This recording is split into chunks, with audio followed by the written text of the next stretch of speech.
নামাজ পড়ে ইমামের পিছনে বাইর হইয়া বলে যে ইমাম বোঝে না, অপদার্থ তুই তাহলে এখানে ইমামের পিছনে দাঁড়াইলি কেন? তুই তোর বাপের লাগে যার লাগে তোর পছন্দ হয় তুই তার লাগে না গিয়ে দাঁড়াইবি বেটা, তুই দাঁড়াইলি কেন ইমাম সাহেবের পিছনে?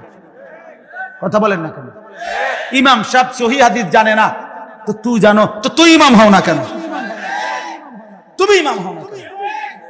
আর ফার্মের মুরকা বেচে, দেড়বুড়িয়া ফার্মের মুরকা বেচে আমার পরিচিত, হেতে বলে সহি হাদিস, এও সাদা মুরকা, কোনো কক না, সাদা ঠেঙ্গলা জেডিয়ারি এডি বেচে, সাদা মুরকা বেচে, ফার্মের মুরকা হেতে সহি হাদিসের ফেরি করে। আমরা বুঝি না, আমরা সিরা সাবাইছি বলে বলি। আমাদের এই ভারতীয় উপমহাদেশে আমাদের প্রিয় নবী সাল্লাল্লাহু আলাইহি সাল্লামকে নিয়ে দুই ভাবে ষড়যন্ত্র হইছে। এক, নবীর বিকল্প ভণ্ড নবী দাঁড় করাইয়া, আরেক নবী সাল্লাল্লাহু আলাইহি ওয়াসাল্লামের ভালোবাসা আর মহব্বতের নামে ভ্রান্ত আকীদা উম্মতের মধ্যে ঢুকানোর মাধ্যমে। দুই নাম্বার, আমাদের এই ভারতীয় উপমহাদেশে রাসূলুল্লাহ সাল্লাল্লাহু আলাইহি সাল্লামের সাহাবায়ে কেরামের বিরুদ্ধে আপনার উম্মতকে বিভ্রান্ত করা, ষড়যন্ত্র করা, উম্মতকে বিচ্ছিন্ন করা, এইটার ষড়যন্ত্র দীর্ঘদিন ধরে চলছে, এখনো চলতেছে। এই সর্বশেষ আইসা বর্তমানের সবচেয়ে বড় ফিতনার নাম হলো উম্মতকে ওলামায়ে কেরাম থেকে বিচ্ছিন্ন করার ষড়যন্ত্র। দয়া করে এই ফাঁদে পা দিবেন না, দয়া করে আল্লাহর ওয়াস্তে। এই বন্ধু বলে গেলাম, রাখাল থেকে বকরি আলাদা হয়েন না। বকরি যদি রাখাল থেকে আলাদা হয়ে যায়, বকরি দল ছুট হয়ে গেলে, রাখাল থেকে ছুটে গেলে মুশকিল হবে, পথ হারিয়ে যাবে। হাকিমুল উম্মত মুজাদ্দিদুল মিল্লাত হযরত মাওলানা শাহ আশরাফ আলী থানভী রাহমাতুল্লাহ আলাইহি বলেন যে মুস্তাকিল বিজাত ও মুস্তাকিল বজাত, যে নিজেকে মনে করে মুস্তাকিল বিজাত, স্বয়ং সম্পূর্ণ, আমার কাছেই সব আছে, তিনি বলেন, হাকিমুল উম্মত বলেন, এটা একটা মুস্তাকিল বদজাত, এটা বদজাত, ও মুস্তাকিল বদজাত। এজন্য দয়া করে প্রত্যেকের কাছে অনুরোধ, আইম্মায়ে কেরাম, উলামায়ে কেরামের সাথে সম্পর্ক রাখবেন, পুরাপুরি দিল থেকে নিজেদের ঈমান, আমল, নিজেদের আখলাক, নিজেদের পুরা জিন্দেগি গঠনের জন্য বারবার বারবার সরাসরি জীবিত সচক্ষে সামনাসামনি উলামায়ে কেরাম থেকে দিন শিখবেন, দিন বুঝবেন, ইনশাআল্লাহ বরকত পাবেন, দুনিয়াও সুন্দর হবে, আখিরাতও সুন্দর হবে। চেষ্টা করবেন তো ইনশাআল্লাহ। আল্লাহ তাআলা আমাদেরকে যেই দোয়া বারবার পড়ায় আমাদের জবান দিয়ে, সেই ফজর থেকে রাত এশা পর্যন্ত ফরজ নামাজ, ওয়াজিব নামাজ, নফল নামাজ, সূরা ফাতিহা, ইহদিনাস সিরাতাল মুস্তাকিম, আল্লাহ আপনি আমাকে সরল সঠিক পথ দেখান, এই এক বাক্য কতবার আমগর মুখ দিয়ে উচ্চারণ করায়। এটার সাথে আল্লাহ বলছে, বান্দা দোয়াটা এভাবে করো যে আল্লাহ আপনি আমাকে সরল পথ দেখান। তবে সেটা একা না, আমি একলা পারতাম না মাওলা, সিরাতাল্লাযীনা আনআমতা আলাইহিম, আপনার কোন পথ প্রাপ্ত, নিয়ামত প্রাপ্ত আপনার কোন বান্দা, সেই বান্দার রাস্তা আমারে ধরায়া দেন। আমার সামনে যেন আপনার প্রিয় কোন পাত্র, আপনার পছন্দের মনোনীত হেদায়েত প্রাপ্ত হকের উপরে চলা এমন কোন বান্দা আপনি আমার সামনে দিয়ে দেন, সেই পথ ধরে তার পিছনে চলে চলে আমি জান্নাত পেয়ে যাব, আপনাকে পেয়ে যাব। এজন্য এটা দরকার, এজন্য এটা খুব দরকার।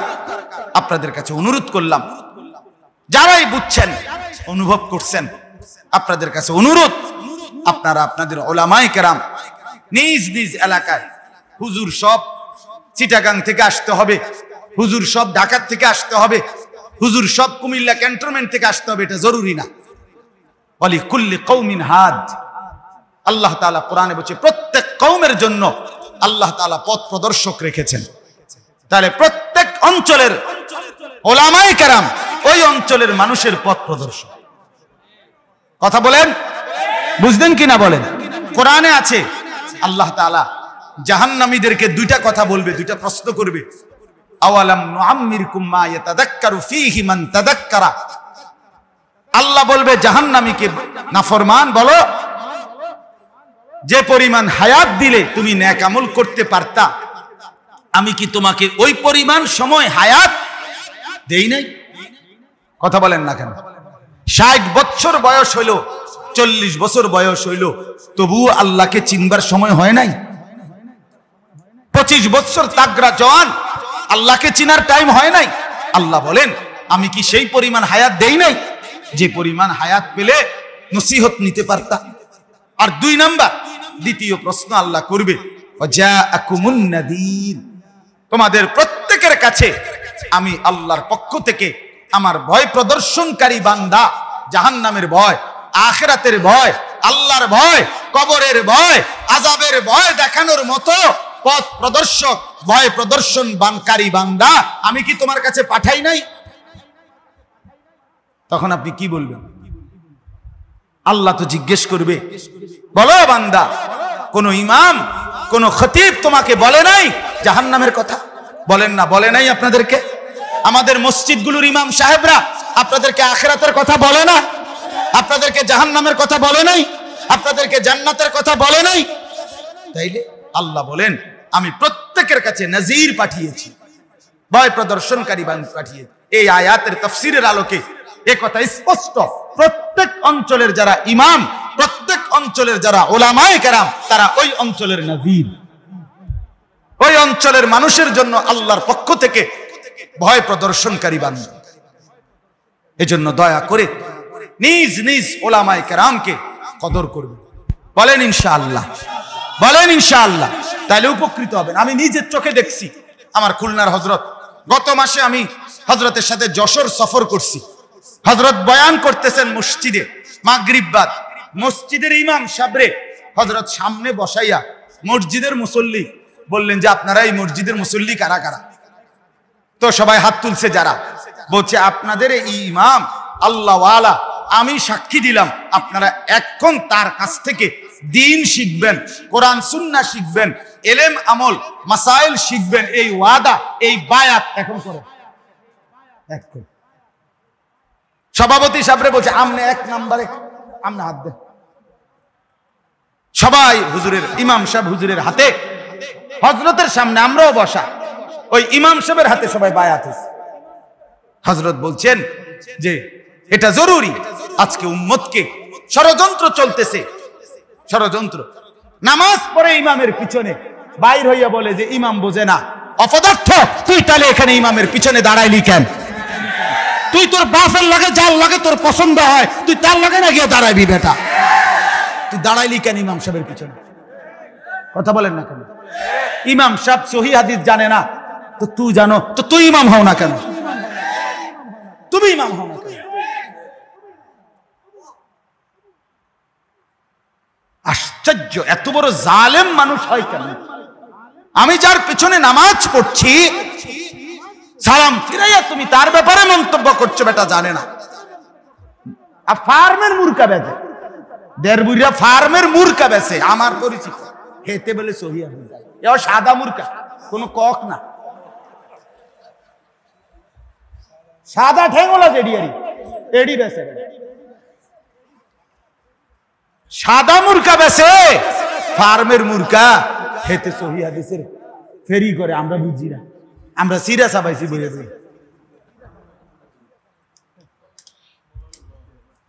হ্যাঁ, আমার একদিন একজনে বলতেছে হুজুর, জি হুজুর বলেন, বলছে হুজুর আমার কাছে একটা মোবাইলে অ্যাপস আছে, আমি যাই আমল করি তা ওইটার সাথে মিলায় নেই, এটার সাথে যেটা মিলে সেটা আমি পালন করি, যেটা মিলে না সেটা আমি ছেড়ে দিচ্ছি, আমার কাজটা কি ঠিক হচ্ছে হুজুর?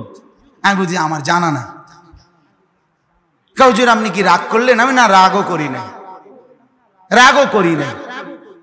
বলছে তো কিছু বলবেন না, আমার কাজটা কি ঠিক হচ্ছে? আমি বলি না, আপনি যেহেতু সিদ্ধান্তই নিছেন মোবাইলের অ্যাপস থেকেই আপনি শিখবেন, ওইখান থেকেই যেটা পাবেন যে করবেন, যেটা পাবেন না করবেন। এখন আমি যদি কিছু বলি মাঝখান দিয়ে, আমিও তো একজন হুজুর, তো আপনি তো সিদ্ধান্তই নিছেন কোনো আলেম থেকে কিছু জিগাইবেন না, তো আর আমারে জিগাই এলাম কি? আমি তো এই হুজুরদেরই অংশ, আমি তো কোনো অ্যাপস না, আমি হুজুর।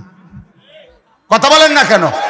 তাহলে আপনি যেহেতু সিদ্ধান্তই নিছেন হুজুরের লগে আপনি নাই, তো আপনি অ্যাপসের লগে থান, অসুবিধা কি? আল্লাহ আমাদেরকে বুঝার তৌফিক দান করে। এই জন্য আমি এই প্রসঙ্গ আর লম্বা করলাম না। আমার কথা একটাই, বুঝাইতে পারছি আর না পারছি, আমার হৃদয়ের আবেগ হলো এই কথা। আমার নওজোয়ান সাথীরা, প্রত্যেকের কাছে আমার অনুরোধ, দোস্ত, প্রিয় ভাই, বন্ধু, অবশ্যই হক্কানি, রব্বানি, মুত্তাকি, আল্লাহওয়ালা জীবিত কোন আলেমের সাথে সশরীরে সম্পর্ক গড়ার চেষ্টা করবেন। বলেন ইনশাআল্লাহ, বলেন ইনশাআল্লাহ। আল্লাহ তৌফিক দান করেন।